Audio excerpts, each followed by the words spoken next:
Orient bell tiles studio से आप देख रहे हैं एबीपी न्यूज। नमस्कार, मैं हूं प्रतिमा मिश्रा। बिहार के भागलपुर से मेरे साथ आप देख रहे हैं भारत की बात। शुरुआत उन खबरों से जिन पर विस्तार से आज हम करने वाले हैं चर्चा। पहला फेज हो चुका है, दूसरे दौर का रण बाकी है।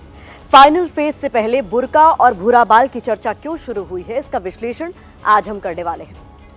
दूसरे चरण के मतदान में सबकी निगाहें सीमांचल की सीटों पर होंगी। सीमांचल का संग्राम कैसे होने वाला है हिंदू मुसलमान, ये भी हम आपको दिखाने वाले हैं। बिहार का जो चुनाव परिणाम निकलेगा वो ही यूपी का सीएम भी तय करेगा। ऐसा क्यों माना जा रहा है? बिहार में योगी और अखिलेश की मौजूदगी के मायने क्या हैं, ये खबर भी आप सभी के लिए होगी। और हर दिन की तरह रात 8:30 बजे आप मेरे साथ देखेंगे स्पेशल रिपोर्ट साइलेंट सेनापति। सबसे पहले बात बिहार में दूसरे दौर के चुनावी रण की, क्योंकि पहले चरण का परिणाम तो आज ईवीएम में लॉक हो गया। 121 सीटों पर मतदाताओं ने उम्मीदवारों की किस्मत का फैसला कर दिया। पहले दौर की वोटिंग के बीच ही सेकेंड फेज की सियासी सीरीज के टीजर भी रिलीज हो गए। फाइनल फेज के रण को किस दिशा में ले जाने की कोशिश होगी, इसके संकेत भी आज ही मिल गए। केंद्रीय मंत्री गिरिराज सिंह ने फर्स्ट फेज की वोटिंग के बीच भूरा बाल, बुर्का और मुसलमान की एंट्री करा दी। सेकेंड फेज के लिहाज से इन तीनों मुद्दों की क्या अहमियत है, इनका क्या सियासी संदेश है, आज कवर स्टोरी में इसका ही विश्लेषण आपके लिए होगा। शुरुआत गिरिराज सिंह के बुर्का वाले बयान के साथ करते हैं, जो उन्होंने एबीपी न्यूज संवाददाता शशांक कुमार के साथ बातचीत में दिया है। धर्म को मुद्दा बना रहे हैं। मैं उनसे प्रार्थना करता हूं कि धर्म को मुद्दा मत बनाएं। जैसे बुर्का में अगर कोई वोटर आती है, महिलाएं, कभी कभी तो पहले ऐसा होता था पुरुष भी बुर्का में आ जाते थे और बोगस वोट पोलिंग करते थे। तो ऐसी स्थिति में मेरा मानना है कि बुर्का उठवाने के लिए चुनाव आयोग ने एक प्रयास किया है, एक व्यवस्था दी है और इस पर किसी को धर्म से नहीं जोड़ना चाहिए। बुर्के की आड़ में बोगस वोटिंग होती रही है, आपका ये होती रही है, इसलिए बुर्के की चेकिंग होगी। और कोई इसका विरोध करते हैं तो वो संविधान का विरोध है। वैसे तो गिरिराज सिंह की हिंदू मुस्लिम पॉलिटिक्स और बुर्का विरोध नया नहीं है, लेकिन इस बुर्के वाले बयान की जो टाइमिंग है वो काफी अहम है। ये बयान पहले दौर की वोटिंग के बीच दूसरे दौर के रण को साधने के लिए दिया गया है, क्योंकि दूसरे फेज में सीमांचल के इलाके में मतदान होना है। इस इलाके में मुसलमानों की आबादी काफी ज्यादा है। यही वजह है कि बीजेपी की तरफ से दूसरे दौर की चुनावी लड़ाई को हिंदू मुस्लिम वाली पिच पर ले जाने की कोशिश हो रही है। सीमांचल में वोटिंग से पहले ध्रुवीकरण का कार्ड भी चला जा रहा है। बुर्के की आड़ में बोगस वोटिंग होती रही है, आपका ये होती रही है, इसलिए बुर्के की चेकिंग होगी। बुर्का हम लोग का सेफ्टी है, इसीलिए हम लोग पहनते हैं। इस्लाम का जो चीज है इसको हटा करके क्यों हम देंगे वोट? तो बिहार में एक बार फिर मुस्लिम महिलाओं का बुर्का ट्रेंड कर रहा है। गिरिराज सिंह के बयान का मुस्लिम महिलाएं विरोध कर रही हैं। हालांकि गिरिराज सिंह को इस विरोध में ही वोट का विटामिन मिलने की उम्मीद है, क्योंकि मुसलमान और बुर्के की जितनी चर्चा होगी उतना ही बीजेपी के हिंदुत्व और धर्म वाली सियासत पिच मजबूत होगी और इसका फायदा बीजेपी सीमांचल के चुनावी रण में उठाने की कोशिश करेगी, क्योंकि सीमांचल मुस्लिम बहुल आबादी का इलाका है।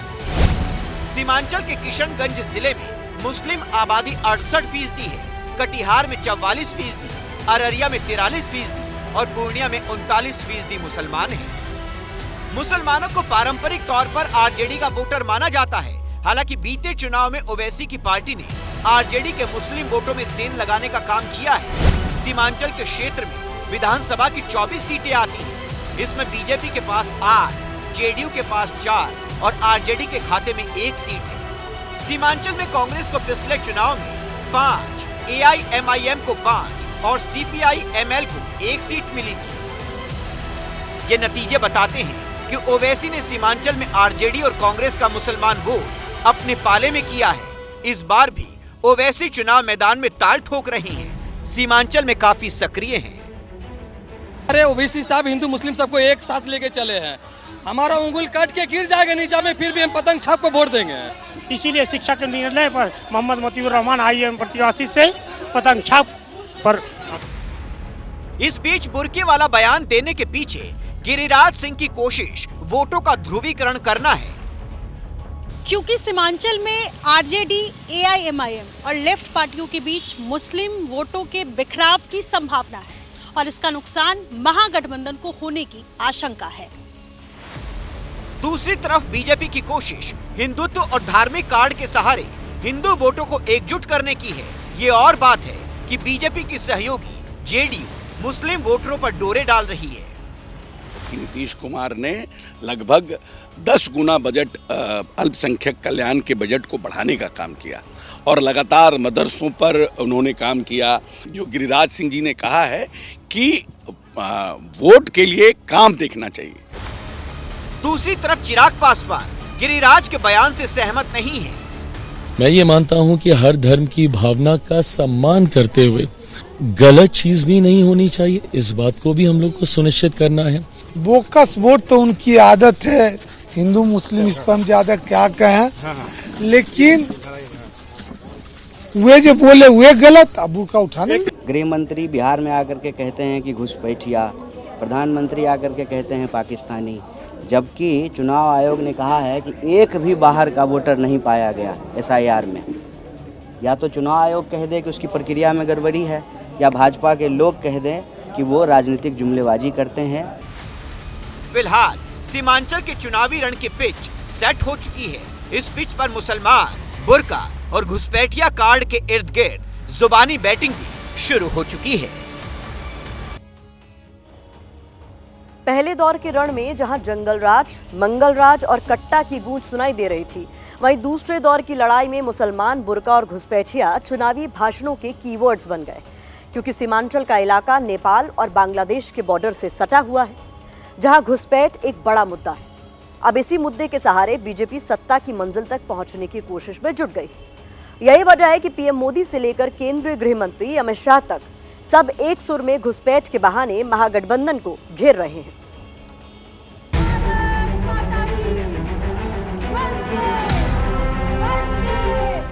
साथियों, कांग्रेस हो, RJD हो, इन्हें देश की सुरक्षा से कोई मतलब नहीं है। इन्हें देश की आस्था से भी कोई मतलब नहीं है। इसलिए सब लोग हमारी आस्था, हमारी संस्कृति का भी अपमान करते हैं। ये घुसपैठियों के दबाव में, वोट बैंक की राजनीति में उनकी कोई मजबूरी है, समझ गए। ए लालू चाचा मखाना बोर्ड बना सकते हैं क्या? ए राहुल जी बना सकते हैं? अगर वो आ गए ना तो घुसपैठिया बोर्ड बनेगा, घुसपैठिया बोर्ड बनेगा। ये लालू और राहुल कहते हैं कि घुसपैठियाओं को स्वागत करो। लालू जी और राहुल दोनों कान खोल कर सुन लो, भारतीय जनता पार्टी और NDA की सरकार न केवल बिहार से, देश भर से चुन चुन कर घुसपैठिए को निकालने का काम करेगा। कि सीमांचल महागठबंधन की सरकार बनाने के लिए वोट करेगा। कि सीमांचल पर तो वैसे भी बुरी नजरें हैं सरकार की, बार बार किन किन नामों से नवाजते हैं गृह मंत्री जी, प्रधानमंत्री जी सीमांचल वालों को। तो मैं तो उनसे ही कहूंगा कि सरकार कैसे बदलेगी, इसके बारे में सोचिए। सेकेंड फेज में हिंदू मुसलमान के साथ अगड़ा बनाम पिछड़ा की लड़ाई भी तेज होती जा रही है। कल JDU नेता ललन सिंह ने इस लड़ाई को हवा देने वाला बयान दिया। आज केंद्रीय मंत्री गिरिराज सिंह ने भी भूरा बाल की चर्चा कर पुराने प्रयोग पर नई बहस को जन्म दे दिया। ये भूरा बाल साफ करने का फिर नारा दो। ये इसी के बल पे जीते हैं, लेकिन काट की हांडी बार बार नहीं चाहिए। RJD वही शासन लाना चाहती है जो उनके पिताजी के समय में का शासनकाल था। जब भूरा बाल साफ करो, फलना साफ करो, उसको ठीक कर दो। भूरा बाल यानी भूमियार, राजपूत, ब्राह्मण, लाला यानी कायस्थ। 90 के दशक में इस नारे का उदय हुआ।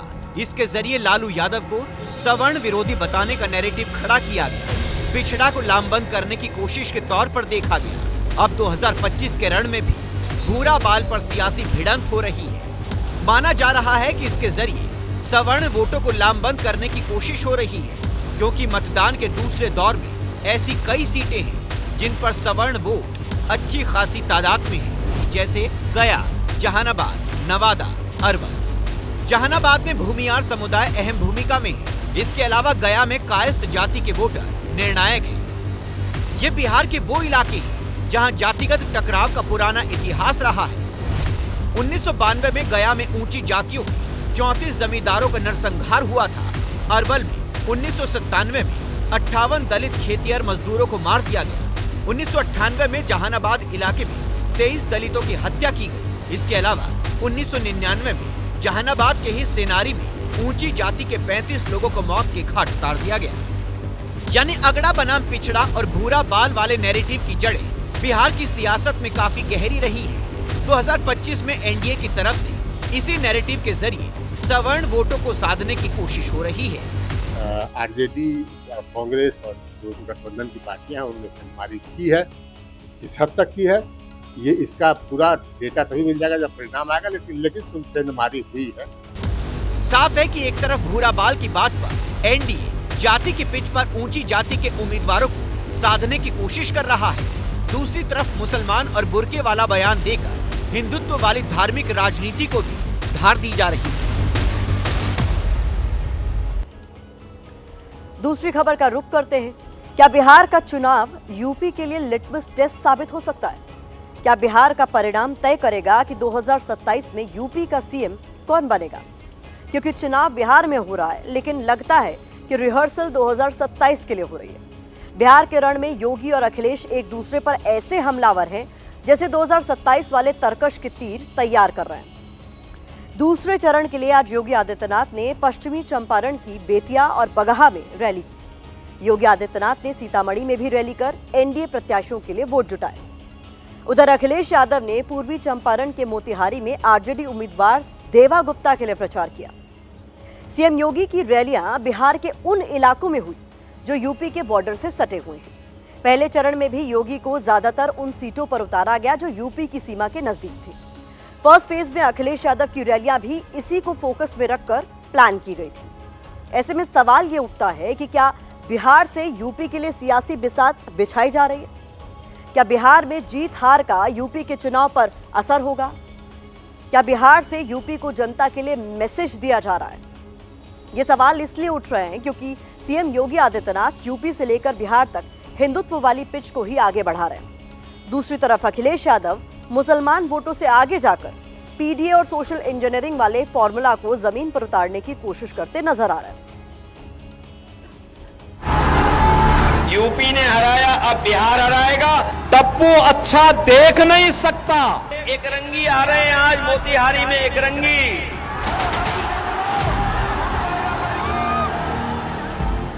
बिहार की लड़ाई में अब साम दाम दंड भेद सब कुछ ही तो आजमाया जा रहा है। लेकिन ये बिहार के साथ साथ 2027 यूपी विधानसभा चुनाव के लिए भी है। ट्रेलर इतना रोचक है तो जरा सोचिए, यूपी की 2027 की चुनावी लड़ाई कितनी भीषण होगी। योगी जी की किसी बात पे भरोसा मत करना, योगी होकर के झूठ बोलते हैं। मगध अवध से होते हुए लड़ाई बटेंगे तो कटेंगे से आगे निकल गई है। योगी और अखिलेश लगातार बिहार की जमीन से यूपी के वोटर को मैसेज दे रही हैं। आज योगी आदित्यनाथ ने पश्चिमी चंपारण और सीतामढ़ी में चुनाव प्रचार किया। यहाँ उन्होंने गोरखपुर का जिक्र किया, यानी मैसेज यूपी तक गया। गोरखपुर के साथ तो यहाँ के लोगों का संपर्क और संवाद बहुत नजदीक का है। कौन वे लोग हैं जिन लोगों ने बिहार के नौजवानों के सामने पहचान का संकट खड़ा किया था? बिहार में 48 से ज्यादा विधानसभा सीटें हैं जो यूपी की सीमा के करीब हैं। दोनों के कई जिले एक दूसरे से सटे हुए हैं। यूपी का महाराजगंज, कुशीनगर, देवरिया, बलिया, गाजीपुर, चंदौली और सोनभद्र ये वो 7 जिले हैं जिनकी सीमा बिहार से लगती है। जबकि बिहार का पश्चिमी चंपारण गोपालगंज, सिवान, सारण, भोजपुर, बक्सर और कैमूर जिला यूपी से सटा हुआ है।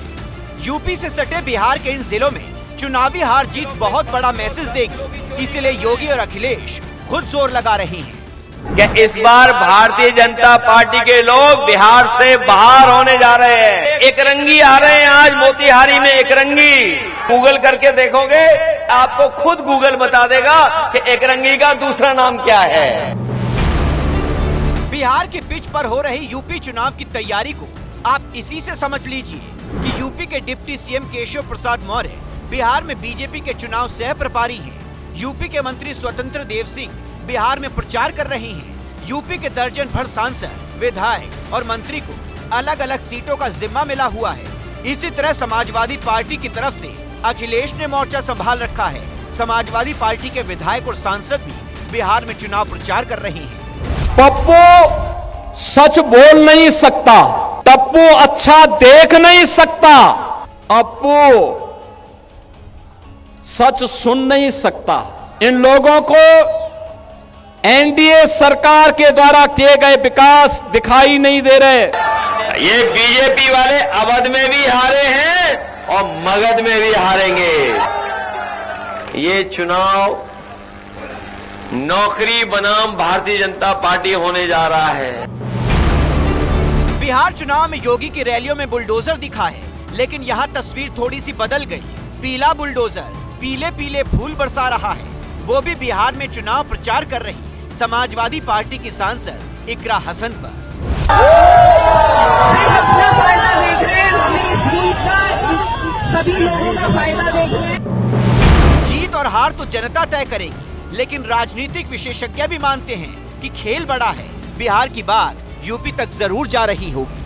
अखिलेश यादव का बिहार में कोई मेजर पॉलिटिकल स्टेक है नहीं, बावजूद इसके वो अगर जो बिहार में एक्टिव हैं तो इसके पीछे उनकी समझ सीधी सी यही है कि अगर जो बिहार में एनडीए को रिप्लेस कराने में हम कामयाब होते हैं तो इसकी हवा यूपी तक जरूर पहुंचेगी। साफ है कि बिहार की जमीन से यूपी के सियासी समीकरण साधे जा रहे हैं, जिसमें ना योगी आदित्यनाथ पीछे हैं और ना ही अखिलेश यादव।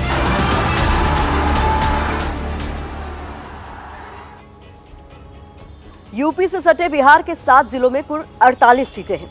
पिछली बार इन 48 सीटों में से बीजेपी की बात करें तो उसने 16 सीटों पर जीत हासिल की थी। जेडीयू को 3 सीटों पर जीत मिली थी। आरजेडी ने 18 सीटें, जबकि कांग्रेस ने 3 सीटें जीती थी। बाकी सीट बीएसपी, सीपीआई-एमएल और सीपीआई-एम के पास गई थी। मतलब ये कि इन सीटों पर एनडीए के मुकाबले महागठबंधन ने बढ़त बनाई थी। माना जाता है कि इन सीटों का चुनाव परिणाम यूपी के मतदाताओं को भी एक तरह का मैसेज देने का काम करेगा, क्योंकि सीएम योगी आदित्यनाथ बिहार में भगवान श्री राम और माता जानकी का जिक्र कर रहे हैं। मतलब वोटों के ध्रुवीकरण की कोशिश। ये सीएम योगी का वो प्रयोग है जो बिहार में सफल हुआ तो यूपी पर भी इसका असर साफ तौर पर दिखेगा।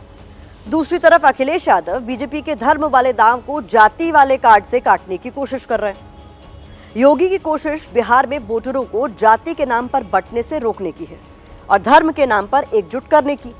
तो वहीं अखिलेश यादव पीडीए फॉर्मूला के सहारे जाति वाला प्रयोग कर अल्पसंख्यक, पिछड़ा और दलित वोटों को महागठबंधन के लिए साधना चाहते हैं।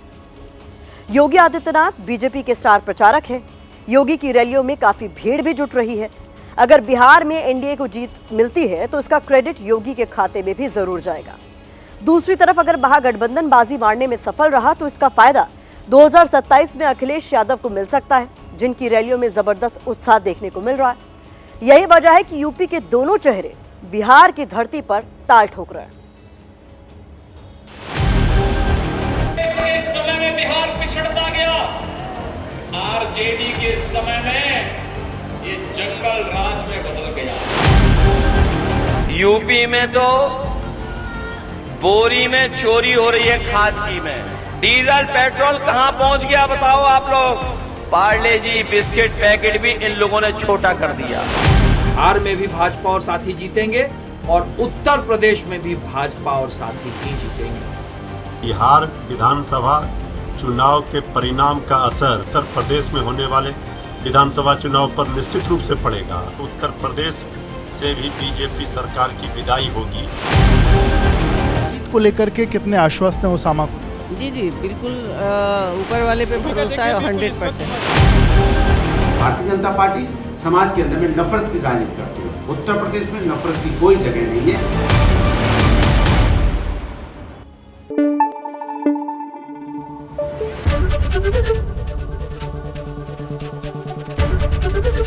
एबीपी न्यूज आपको रखे आगे।